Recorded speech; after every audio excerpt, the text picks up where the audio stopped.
خبردار اگر تم نے کمرے سے باہر قدم بھی نکالا تو ٹانگیں توڑ دوں گا تمہاری۔ شہرام کی بھاری اور روبدار آواز پورے کمرے میں گونجی تھی اور اس کی گونج نے میرے وجود میں سنسنی پھیلا دی تھی۔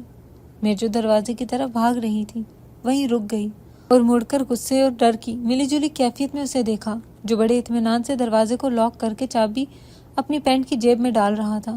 اس کے چہرے پر ایک عجیب سی فاتحانہ مسکراہٹ تھی جو میرے دل کو جلانے کے لیے کافی تھی۔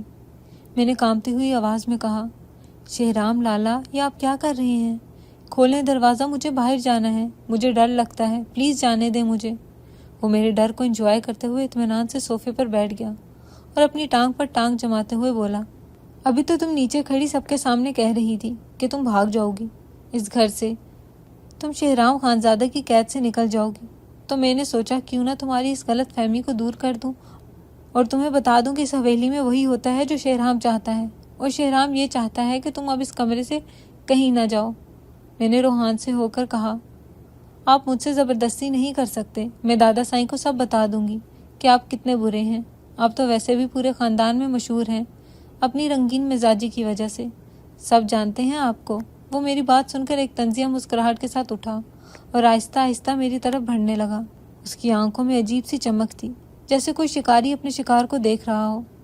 اس نے قریب آ کر میرے چہرے کے سامنے جھکتے ہوئے کہا، اچھا تو تم میرے قصوں سے ڈر رہی ہو، تمہیں لگتا ہے میں ویسا ہی ہوں جیسا تم نے سن رکھا ہے، تو پھر ٹھیک ہے، آج رات یہیں رہو اور دیکھ لو کہ ان قصوں میں کتنی سچائی ہے اور شہرام خانزادہ کس بلا کا نام ہے۔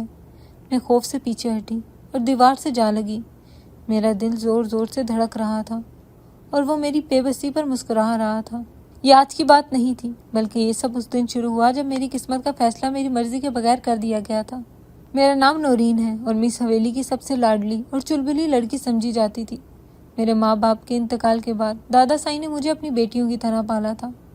میرے بابا دادا سائیں کے چھوٹے بیٹے تھے جو ایک کار حادثے میں اپنی جان سے ہاتھ دھو بیٹھے تھے۔ اس وقت میں صرف 5 سال کی تھی۔ میری ماں اس صدمے کو برداشت نہ کر سکی اور وہ بھی کچھ عرصے بعد مجھے تنہا چھوڑ کر خالق حقیقی سے جا ملی۔ تب سے دادا سائیں ہی میرے سب کچھ تھے۔ وہ میری ہر ضد پوری کرتے، ہر بات مانتے۔ میری عمر ابھی صرف 20 سال تھی اور میں یونیورسٹی میں پڑھ رہی تھی۔ زندگی بہت خوبصورت تھی، بے فکر تھی اور سکون تھا، جب تک دادا سائیں نے یہ فیصلہ نہیں سنایا تھا کہ میری شادی تایا ابو کے بیٹے شہرام سے ہوگی۔ شہرام مجھ سے پورے 12 سال بڑا تھا۔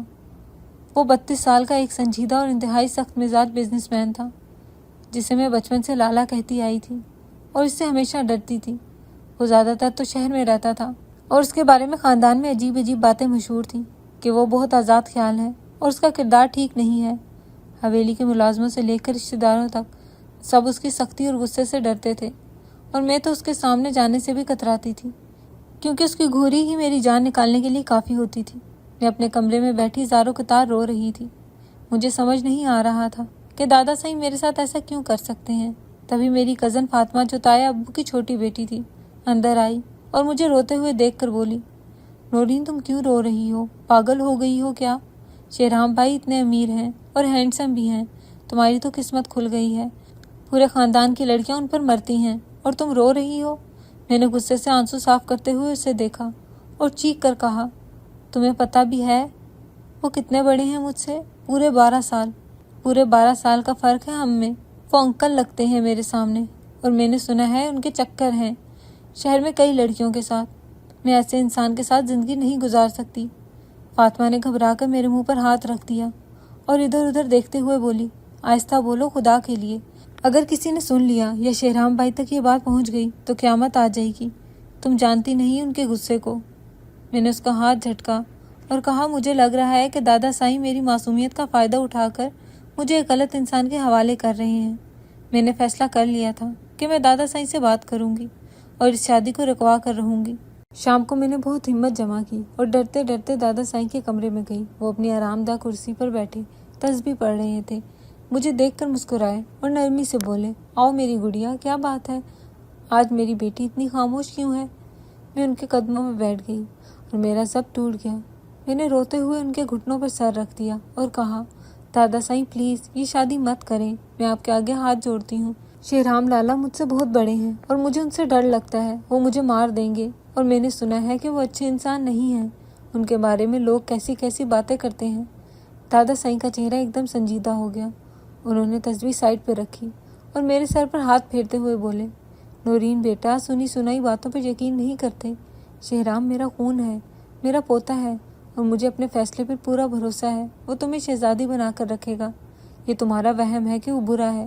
تم ابھی بچی ہو، تمہیں نہیں پتا مرد کی پہچان کیسے ہوتی ہے۔ شہرام جیسا ہیرا تمہیں چراغ لے کر بھی ڈھونڈنے سے بھی نہیں ملے گا۔ میں نے ضد کرتے ہوئے کہا، لیکن دادا سائیں مجھے نہیں چاہیے ایسا ہیرا۔ میں ابھی پڑھنا چاہتی ہوں، میں شادی نہیں کروں گی، خاص طور پر شہرام لالا سے تو بالکل بھی نہیں۔ دادا سائیں نے سختی سے کہا، بس نورین، زبان مت چلاؤ، یہ فیصلہ ہو چکا ہے اور خاندان میں زبان دے دی گئی ہے۔ اب اگر تم نے مزید کوئی بحث کی تو مجھ سے برا کوئی نہیں ہوگا۔ جاؤ اپنے کمرے میں۔ دادا سائیں کی بات سن کر میں مایوس ہو کر باہر نکل آئی، لیکن میرا دل نہیں مان رہا تھا۔ میں کیسے اپنی زندگی ایک ایسے شخص کے حوالے کر دوں جس سے مجھے خوف آتا ہو۔ اسی رات شہرام حویلی آیا تھا۔ وہ ہمیشہ کی طرح 3 پیس سوٹ میں ملبوس تھا اور اس کے چہرے پر وہی روایتی گھمنڈ اور روب تھا۔ وہ فون پر کسی کو ڈانٹ رہا تھا۔ اس نے مجھے صحن میں کھڑے دیکھا تو فون بند کر کے واپس آ کر رک گیا، اور اس کا قد اتنا لمبا تھا کہ مجھے اسے دیکھنے کے لیے گردن اوپر اٹھانی پڑتی تھی۔ وہ طنزیہ مسکراہٹ کے ساتھ بولا، سنا ہے تم میرے خلاف تحریک چلا رہی ہو گھر میں اور دادا سائیں کے سامنے احتجاج کر رہی ہو۔ چھوٹی سی بچی کو سیاست زیب نہیں دیتی۔ میں نے تنگ آ کر کہا، میں بچی نہیں ہوں اور میں آپ سے شادی نہیں کروں گی۔ اس نے ایک قدم مزید میری طرف بڑھایا، جس سے میں سہم کر پیچھے ہوئی۔ وہ مسکراتے ہوئے بولا، میں شیر ہوں اور تم بکری، اور اب یہ بکری شیر کے پنجرے میں آنے والی ہے۔ میں نے بہت ہمت کر کے کہا، آپ جو بھی ہیں، مجھے اس سے کوئی مطلب نہیں، لیکن میں یہ شادی نہیں ہونے دوں گی۔ میں بھاگ جاؤں گی یہاں سے۔ اس کا چہرہ ایک دم سخت ہو گیا۔ اس نے جھک کر میری آنکھوں میں دیکھا اور انتہائی سرد لہجے میں کہا، یہ فیصلہ دادا سائیں کا ہے اور اس گھر میں ان کے فیصلے کو کوئی چیلنج نہیں کر سکتا۔ بہتر ہے چپ چاپ تیاری کرو اور دلہن بننے کے خواب دیکھو، ورنہ مجھے منوانا بھی آتا ہے، اور اگر تم نے بھاگنے کی کوشش کی تو یاد رکھنا نورین، میں تمہیں دنیا کے کسی بھی کونے سے ڈھونڈ نکالوں گا۔ شادی کی تیاریاں زور و شور سے شروع ہو گئیں۔ گھر میں ہر طرف گہما گہمی تھی، ڈھولک بج رہی تھی، گیت گائے جا رہے تھے، لیکن میں ہر وقت کسی نہ کسی طرح شادی رکوانے کی ناکام کوشش کرتی رہی۔ کبھی بیماری کا بہانہ کرتی کہ میرے پیٹ میں درد ہے، تو کبھی کہتی مجھے پڑھنا ہے، میرے پیپرز ہیں، لیکن شہرام جیسے ہر راستے پر پہرا دے رہا تھا۔ وہ مجھے نظر انداز کرتا رہا، لیکن اس کی نظریں ہر وقت میرا پیچھا کرتی تھیں۔ مہندی والی رات جب سب خوش تھے اور لڑکیاں ڈانس کر رہی تھی، میں چھت پر جا کر اکیلی اندھیرے میں کھڑی رو رہی تھی۔ مجھے اپنا آپ بہت بے بس محسوس ہو رہا تھا۔ تبھی وہاں شہرام آ گیا۔ مجھے نہیں پتا تھا کہ وہ میرے پیچھے آیا ہے۔ اس نے مجھے بازو سے پکڑ کر سیدھا کیا اور غصے سے بولا، یہ ڈرامہ بند کرو نورین، میں کب سے دیکھ رہا ہوں تم منہ بسوڑے بیٹھی ہو۔ سب رشتہ دار باتیں بنا رہے ہیں کہ دلہن خوش نہیں ہے۔ میں نے اپنا بازو چھڑوانے کی کوشش کی اور روتے ہوئے کہا، ہاں تو میں خوش نہیں ہوں، آپ زبردستی کر رہی ہیں میرے ساتھ۔ میں نے کہا تھا نا میں مر جاؤں گی، لیکن آپ سے شادی نہیں کروں گی۔ شہرام نے میرے دونوں کندھے جکڑ لیے اور مجھے جھنجھوڑتے ہوئے کہا، دیکھو نورین، میں برداشت کر رہا ہوں، اس کا مطلب یہ نہیں کہ میں اندھا ہوں یا مجھے کچھ سمجھ نہیں آتا۔ کل نکاح ہے، اگر تم نے کوئی تماشا کیا یا نکاح کے وقت انکار کرنے کی غلطی کی تو مجھ سے برا کوئی نہیں ہوگا۔ میں اپنی عزت کے لیے کسی بھی حد تک جا سکتا ہوں۔ میں نے اس کی آنکھوں میں وحشت دیکھی تو سہم گئی اور دبی آواز میں کہا، آپ کیوں میری زندگی برباد کر رہے ہیں؟ اتنی لڑکیاں ہیں دنیا میں، مجھ سے ہی کیوں کرنی ہے شادی؟ کیا بگاڑا ہے میں نے آپ کا؟ اس نے میری آنکھوں میں دیکھا اور اس کی گرفت کچھ ڈھیلی ہوئی۔ پھر اس نے سنجیدگی سے کہا، کیونکہ یہ دادا سائیں کی عزت کا سوال ہے اور میں اپنی انا کے لیے خاندان کی عزت نہیں اچھال سکتا۔ اب چپ چاپ نیچے جاؤ اور منہ دھو کر سب کے سامنے ہنستی ہوئی نظر آؤ، ورنہ میں تمہیں اٹھا کر نیچے لے جاؤں گا۔ مجھے اس کی دھمکی نے ایسا ڈرایا کہ میں چپ چاپ نیچے آ گئی، لیکن میرا دماغ ابھی بھی فرار کے راستے سوچ رہا تھا۔ مجھے لگ رہا تھا کہ اگر یہ شادی ہو گئی تو میری زندگی جہنم بن جائے گی۔ مجھے نہیں پتا تھا کہ شہرام کے اس سخت خول کے اندر کیا چھپا ہے۔ مجھے صرف اس کی ظاہری سختی اور افواہیں یاد تھیں جو اس کے کردار پر داغ لگاتی تھیں۔ اگلی صبح گھر میں شادی کا ہنگامہ تھا، ہر طرف مہمانوں کا ہجوم تھا۔ مجھے تیار کر کے دلہن بنا دیا گیا تھا۔ سرخ رنگ کا بھاری جوڑا پہنے میں آئینے میں خود کو دیکھ رہی تھی تو مجھے اپنی ہی شکل پہ ترس آ رہا تھا۔ فاطمہ میرے پاس آئی اور بولی، نورین دیکھو ماشاءاللہ کتنی پیاری لگ رہی ہو، بس اب یہ رونا دھونا بند کرو اور مسکراؤ، آج تمہاری زندگی کا سب سے اہم دن ہے۔ میں ابھی بھی سوچ رہی تھی کہ کاش کوئی معجزہ ہو جائے، کاش دادا سائیں کا ارادہ بدل جائے یا شہرام کو کوئی اہم کام یاد آ جائے اور وہ یہ شادی مؤخر کر دے، لیکن ایسا کچھ نہیں ہوا۔ نکاح کا وقت آ گیا اور مجھے سب کے درمیان بٹھا دیا گیا۔